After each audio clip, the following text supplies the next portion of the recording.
एक छोटे से गांव में राजू नाम का एक लड़का रहता था। उसका एक वफादार कुत्ता था, शेरू।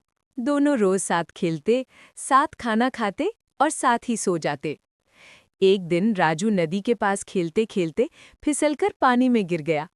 राजू जोर जोर से चिल्ला रहा था, पर आसपास कोई नहीं था। शेरू ने बिना सोचे समझे नदी में जंप लगा दिया।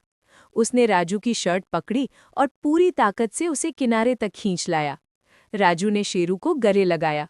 उस दिन से पूरा गांव शेरू को हीरो डॉग के नाम से बुलाने लगा।